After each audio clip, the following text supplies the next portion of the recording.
Sir आपने बात करी टी.के. उमर साहब की और आपने बोला कि multiple nationalities with in a nation state रह सकती है और एक साथ एक तरफ हम बात कंपोजिट नेशनलिज्म की कर रहे थे जहाँ पे अलग अलग तरह के लोग जो है एक नेशनल आइडिया के साथ वो हिंदुस्तान के साथ साथ रहे और हम लोगों ने इस प्रोजेक्ट को माना था कि ये एक सक्सेसफुल प्रोजेक्ट रहेगा जिसमें सबको अकोमोडेट कर लिया जाएगा and to be very assertively saying that we personally reject the theory of partition and any theory of secession from the Indian state or the state for that matter.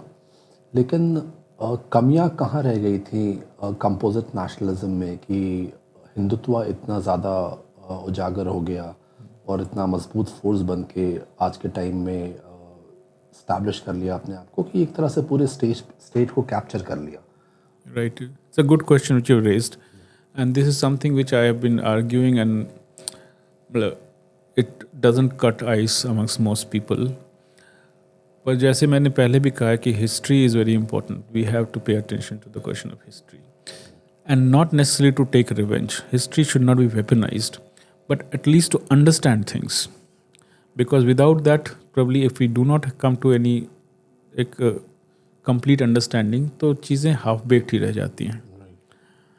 अब जहाँ तक composite nationalism का सवाल था, I think it serve more as a slogan, some amount of commitment, but was not even amongst those who were the proponents of composite nationalism, उनके बीच में भी वो पूरी तरह से कन्विक्शन नहीं था.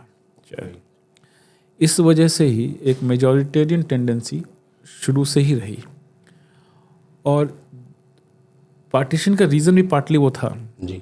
दोज हिस्टोरियंस वुड से कि भाई एक मुस्लिम नेशनलिज्म या मुस्लिम लीग वगैरह एक तरफा ही एक अभियान चला रखा था उन्होंने. People like Ayesha Jalal and all would have a different view.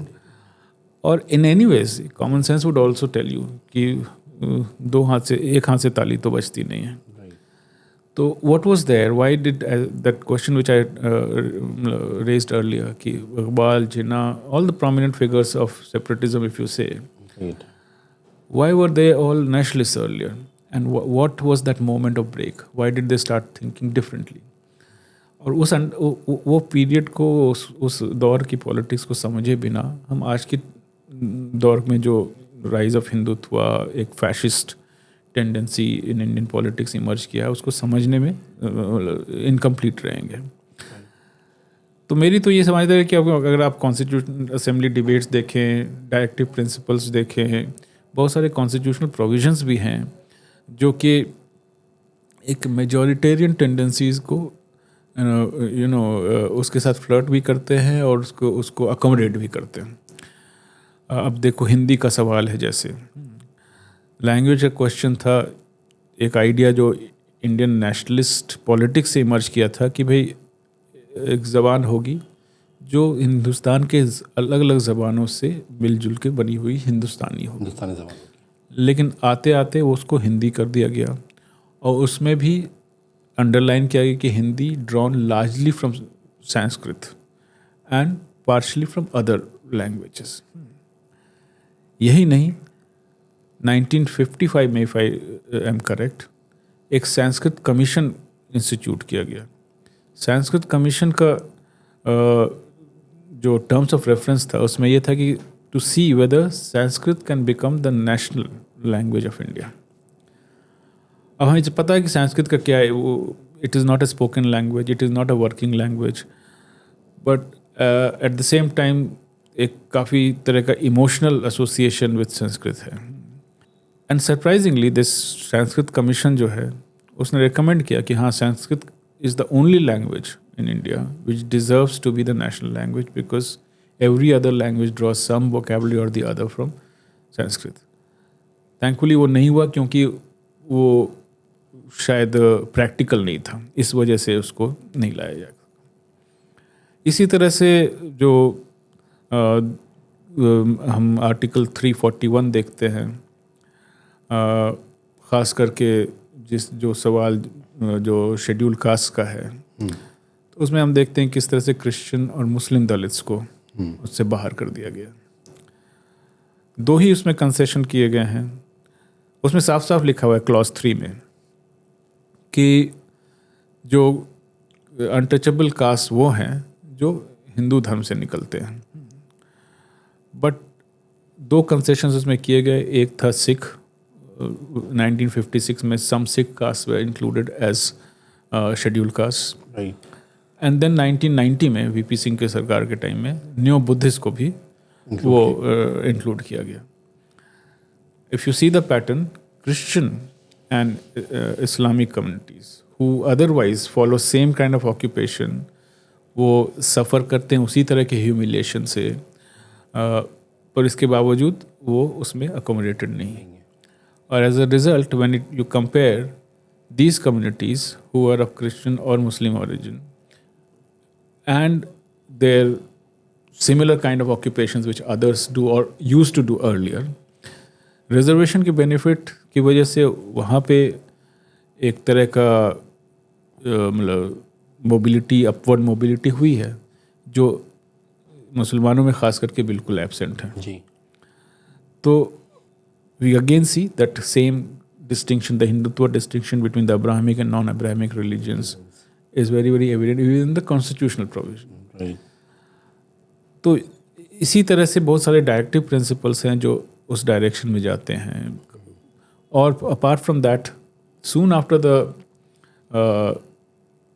post-independent government was established, even when Nehru was the prime minister, we see that at the state level बहुत सारे ऐसे लॉज पास हुए जो प्रीडोमिनेंटली वो हैं, जैसे कि एंटी कन्वर्जन लॉ, जैसे कि एंटी काउ स्लॉटर लॉ वगैरह, जो कि अकोमोडेट करते हैं टेंडेंसी उनके कंसर्न्स को। तो दैट इज़ वाई से कि even if composite nationalism was there, composite nationalism, if we understand it betrayed its own idea. Right. It was not accommodative to the extent it should have been. India is a hugely diverse country. Religious diversity के अलावा linguistic diversity वगैरह भी बहुत ज़्यादा है। और इसके बावजूद at the same time I must tell you कि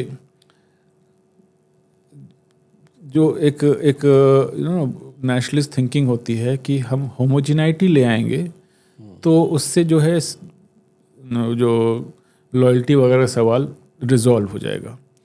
स्टेट की तरफ people who are part of a similar kind of a cultural practice, similar kind of religion, language etcetera, they will be more loyal बनिस्बत दूसरों के।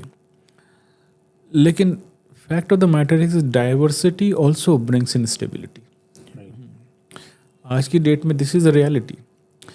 Despite the fact that there is huge inequality in India, despite the fact that there is a huge uneven development, there are certain states, Bengal, Bihar, Assam, you can name a few more, compared to those who are on the western coasts, Gujarat, Maharashtra, या southern states, their per capita income, their wealth, their